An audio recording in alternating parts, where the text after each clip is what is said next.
جو آپ کو کھانے کو ملے وہ رزق نہیں ہے، جو آپ کی پراپرٹی میں آئے وہ بھی رزق۔ آپ کی پراپرٹی تو بہت زیادہ ہے، آپ نے فارم ہاؤس بہت بڑا بنایا لیکن اس میں رہنا نصیب، یہاں آپ کے بڑے بڑے فارم ہاؤس ہو، وہاں آپ ایک چھوٹے سے اپارٹمنٹ میں رہتے ہیں اور وہیں مر جائیں، آپ کا رزق تھا وہ؟ اگر نہ ہو آپ بنا لیں پھر بھی آپ کا رزق وہ پراپرٹی جس سے آپ فائدہ نہ اٹھا سکے وہ آپ کا رزق۔ میں سے کتنے پلاٹ لیے ہوئے ہیں، کتنی پراپرٹیز لی ہوئی ہیں جس کو ہم کچھ بھی نہیں کر سکتے، صرف اس کو مینج کرنے کی زحمت ہے، اس سے کوئی فائدہ نہیں ہے۔ وہ آپ کا رزق وہ پراپرٹی رزق ہے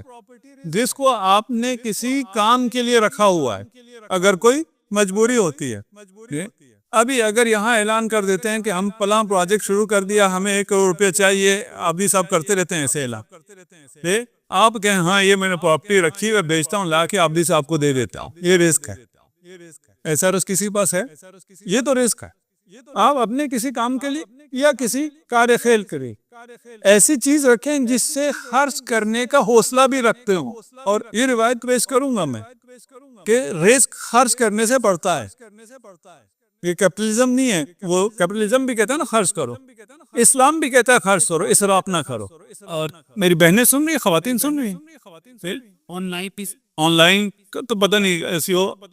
ابھی ہیں، ان کو خوش کرنا۔ آپ کے رزق میں اضافہ کرنے والی آپ کی بیویاں ہیں، وہ جتنا آپ کا خرچ کراتے ہیں اتنا آپ کے رزق میں اضافہ ہوتا ہے۔ آپ سمجھتے ہیں نا، وہ آپ کا رزق کم کر رہے ہیں، آپ کما کے لاتے ہیں اور وہ کم کر رہے ہیں، وہ کم نہیں کر رہے، وہ آپ کا رزق میں اضافہ کر رہی ہے۔ یہ سب احادیث پیش کروں گا، میری باتوں پہ آپ نہیں جائیں گے، میری بہنیں اس کو نوٹ کریں گی، سمجھیں گی، آپ کہیں گے نہیں صحیح نہیں ہے۔ بھائی خرچ ہوگا تو رزق آئے گا۔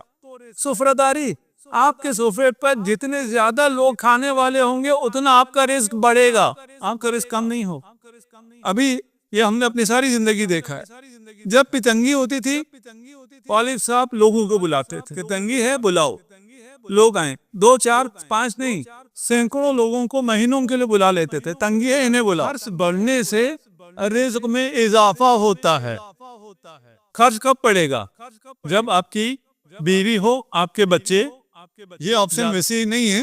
بیویاں زیادہ ہوں تو بھی رزق میں اضافہ ہوتا ہے۔ مومنین خوش ہو گئے، جو نہیں کر سکتے اس میں بھی خوش ہیں، پتہ ہے کر تو نہیں سکتے، سن کے ہی خوش۔ بیویاں زیادہ ہوں جو کر سکتے رزق میں اضافہ ہوگا۔ یہ نہیں حساب نہیں کرو میں کتنا کماتا ہوں، اس میں تو ایک بیوی مینج نہیں ہوتی ہے، کرو دوسری شادی، رزق میں اضافہ ہو جائے گا۔ لیکن اور کس کس چیز میں اضافہ ہوگا اس کے آپ خود ذمہ دار ہے۔ رزق صرف یہ نہیں ہے کہ آپ کا ویلتھ میں کتنا اضافہ ہو گیا، آپ کی پراپرٹی میں کتنا اضافہ ہو گیا، وہ اضافہ جو آپ کو کوئی فائدہ نہیں دیتا وہ رزق نہیں ہے، وہ آپ کا رزق نہیں۔ جو آپ کا رزق نہیں ہے، آپ نے بہت سے غیر شرعی طریقوں سے بہت سا جمع کر لیا، وہ آپ کا رزق نہیں ہے، آپ کو اس سے کوئی فائدہ نہیں ہوگا، اس کا وبال آپ پر گے۔ خندق کے بعد ایک یہودی خاتون جو مسلمان ہوئی، گوشت روسٹ کر کے لے آئی رسول خدا کے پاس، یا رسول اللہ ہم نے سنا ہے آپ کو گوشت پسند ہے، یہ میں گوشت لائی ہوں۔ رسول اللہ نے فرمایا کہ روٹی لائی جائے، روٹی آئے گی تو روٹی کے ساتھ کھائیں گے۔ روٹی تیار ہونے کے لیے گئے، رسول خدا بھی اٹھ کے چلے گئے، امیر المومنین اور برا بیٹھے ہیں، برا نے ہاتھ مارنا شروع کیا، اس کے حساب سے جتنا وہ ہاتھ پہلے مارے گا اتنا اسے زیادہ رزق ملے گا۔ امیر المومنین نے فرمایا مت کھاؤ برا، رسول خدا سے پہلے نہیں کھایا جاتا۔ اس نے کہا آپ یہ جب کنجوس، مال رسول خدا کا، رسول خدا کریم ہے، چند لقموں سے رسول خدا کو کیا فرق پڑے گا، اور اس نے کیوں ہاتھ مارے؟ یہ مثال رزق کے ساتھ اگر آپ اس کو ریلیٹ کریں، یہ جو ہم کر رہے ہیں وہ یہی ہے۔ ہم سمجھتے ہیں یہ رزق اگر میں نے ابھی نہ لیا، ابھی میں نے اس کو نہ کھایا تو یہ رزق میرے ہاتھ سے نکل جائے گا، اس لیے اس کو پکڑو، اس کو حاصل کرو۔ مارکیٹ میں ہوں، اگر یہ گاہک آیا ہے، نماز کا ٹائم ہوا ہے، اگر میں نے اس کو ڈیل نہ کیا، اسے جانے دیا، تو یہ جو میری گاڑی بک رہی ہے، یہ جو ڈیل ہو رہی ہے، یہ رزق مجھ سے چلا جائے گا۔ یہ تمہارا رزق نہیں ہے، یہ تمہارا رزق نہیں ہے جو نماز کو چھوڑ کے حاصل کر رہے ہیں۔ نماز کو چھوڑ کر جو کچھ حاصل کرتے ہو وہ رزق نہیں ہوتا ہے، وہ آپ کے جسم کو نہیں لگتا ہے۔ اگر یہ سمجھ میں آ گیا تو ہمارے سارے مسائل حل ہیں۔ میں اول وقت نماز کیوں نہیں پڑھتا ہوں؟ یہ کام کر لوں، یہ ڈیل کر لوں، یہ باس کی یہ فائل کو چلا دوں، باس ایک دفعہ خوش ہو جائے، نماز تو کہیں نہیں جا رہی، باس کو خوش کر رہے ہو اس میں تمہارا رزق نہیں ہے، یہ جو ڈیل لے رہے ہو اس میں تمہارا رزق نہیں ہے، برا یہ جو ہاتھ مار رہا تھا کھا رہا تھا یہ برا کا رزق نہیں تھا۔ امیر مومن نے فرمایا برا رسول خدا سے پہلے نہیں کھاتے، رسول خدا سے پہلے نہیں چلتے، رسول خدا سے پہلے نہیں بولتے، ادب کی باتیں تھی اس کو سمجھ میں، فرمایا برا یہ گوشت ایک یہودی خاتون اگر رسول خدا کھاتے پھر ہم کھاتے تو اس میں زہر ہوتا تو بھی نقصان ہمیں نہ ہوتا، اب رسول سے پہلے تم نے کھا لیا ہے، اگر اس میں زہر ہو تو تم خود ذمہ دار ہو، جو بھی آپ رسول سے پہلے خدا سے پہلے، ابھی ہمارے معاشرے میں نماز صرف مثال کے طور پہ کہہ رہا ہوں، اور بہت سی چیزیں صلہ رحمی واجب ہے، والد کی خدمت واجب ہے، والدہ کی خدمت واجب ہے، اسے چھوڑ کر میں جو رزق حاصل کر رہا ہوں وہ رزق نہیں ہے، وہ ہو سکتا ہے زہر ہو، پہلے ماں کی خدمت کرو، ماں کی دعا لے کے جاؤ، جو ملے گا وہ رزق ہوگا، ماں کی دعا کے بغیر جو کما رہے وہ رزق، ورنہ یہ رزق نہیں ہے، یہ اگر زہر ہوا تو اتنے میں روٹیاں آئی، رسول خدا آئے، رسول خدا نے لقمہ توڑا، وہ گوشت بول اٹھا کے میں زہر آلود ہوں، رسول اللہ مجھے نہ کھائی، رسول نے تو ہاتھ روک لیا، اس خاتون کو بلایا، ہاں اس میں زہر ہے، اس نے کہا جی یا رسول اللہ اس میں زہر ڈال کے لائی تھی، کہا کیوں زہر ڈالا تھا، کہا آپ نے میرے باپ کو قتل کیا، میرے بھائی کو قتل کیا، میرے بیٹے کو قتل کیا،